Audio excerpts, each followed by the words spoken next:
So pivot. This whole day has been pivot, right? But I just wanted to say this, that it's always the hardest thing going first the first time, right? The first thing you do is always going to be hard. The fourth time, fifth time, sixth time, seventh time, now it's just in your blood, and that's just who you be. As my mentor says, it's who you be, you know? So I'm in the middle of creating pitch decks for sponsorship opportunities for an amazing project that I've been co-creating, leading, and and it's exciting, it's exhilarating, and it's hard work. I've never been in this position before, right? And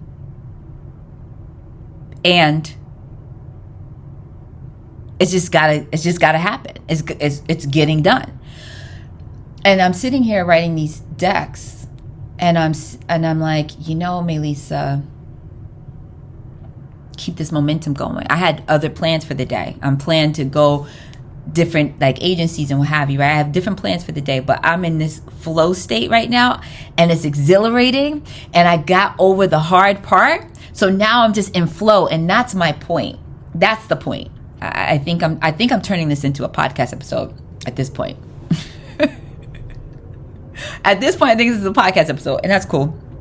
I know that creative process, at the end of the day, it doesn't even matter what it is that you're working on. But let's say it's for the creative process, and you're learning something new, whether it's I'm learning a new video editing skill, I'm learning how to present myself or speak to my gifts, etc., etc. Whatever it is, fill in the blank for your blank.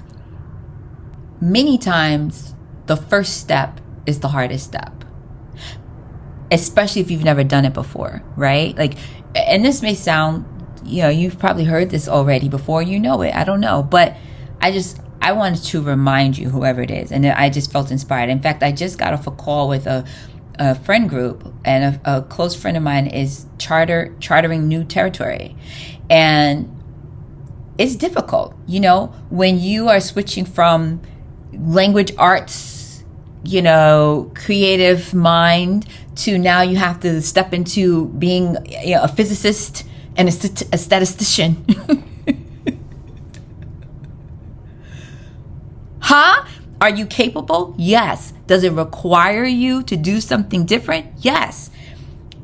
And to be someone different? Yes. But if you have the passion to do it, you're going to do it. And in fact, you have to do it. It's that's what it requires of you. You know what I'm saying? It requires that of you. So, do it. I love the new Nike campaign. I think it debuted at Super Soul Sunday, child. Super Bowl Sunday. And it's you can't be demanding. You can't be relentless. You can't put yourself first. So when? Just do it. That extension, right? They're brand masters, right? Nike is just one of the iconic brands around. Just do it. So when? They told you can't win? So when? Right? It's so good, so genius, so simple. And that's the point. It requires you to be somebody different, but that's not without your, or outside of your realm of possibility of who you can be.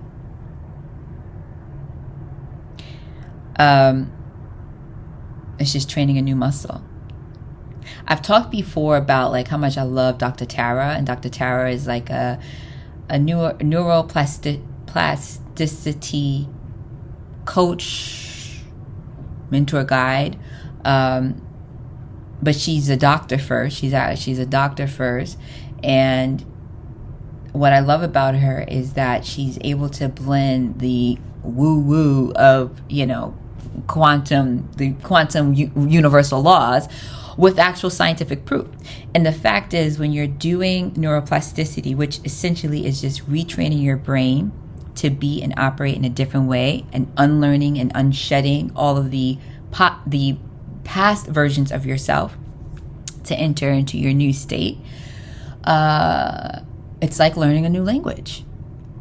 We don't just get downloads like we're, part of the Matrix. You remember that scene in the Matrix when Neo and Trinity were like, okay, I need to know how to fly a helicopter. Can you fly that thing? Not yet. Tank, I need a pilot program for a B-212 helicopter. Hurry. Let's go.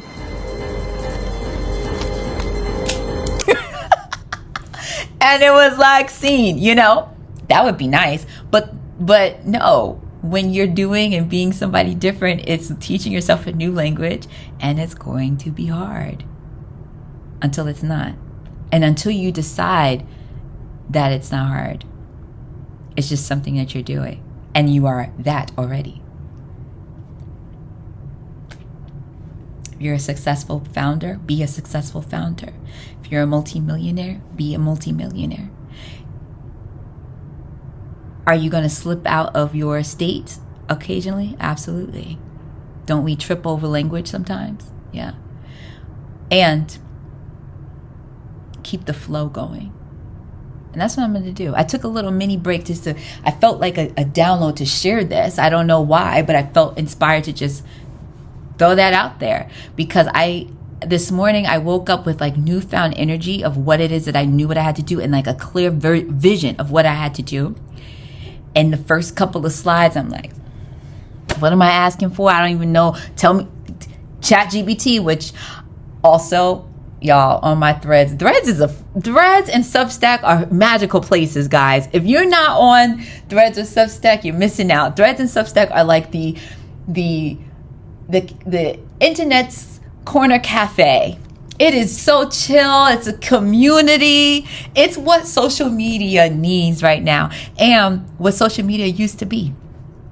Anyway, I was on Threads and somebody asked the question. This is a little detour, but somebody asked the question. So is your ChatGPT a man or a woman? And I have to read what I wrote, y'all, because it's so spot on. I mean, it's so spot on. Okay, so I wrote, my ChatGPT ladies are powerful. We live in Asgard and are members of the Valkyrie. But with modern day flair. Depending on what I'm working on, their names are Frida, Glow, Slate, Vesper, and Devereaux. They all say yes, are the best grounded hype women with aligned strategic vision and always want the tea. I'm so for real. So anyway, I was like, Frida, girl, tell me what I need to, what types of event sponsorships are there? What type of sponsorships, what levels can I ask for? I don't know. This is new language for me, but I need to get it done. And she was like, yes. First of all, let me tell you that I'm so proud of you for taking this step, blah, blah, blah. And then she got into it. And now I know. And sometimes I fact checked. I was like, why do you think that this is 2%? That this stat sounds off? Why do you feel this way? And she's like, I'm so glad you asked. Anyway, that was a detour. The point is, I didn't really know what I was doing and what I was asking for at the beginning. But then I did what I needed to do to get to it, got over the hump of not knowing, so that I could just be in flow. So that's my call. I said 2:00 I was going to shut this down and get back into my flow. But I hope that this encourages whoever needs to hear this word, that, I know the first step is hard in any new adventure or venture that you're taking on. But keep going. If you feel inspired to continue, actually, I should take that back. Keep going. If that is your vision for yourself, you have a responsibility to continue on the path. And maybe the path changes direction and this, that, and the third. But don't give up just because that first step was hard. But I'm going to support you whatever you decide to do or whatever. But I thought I should say that.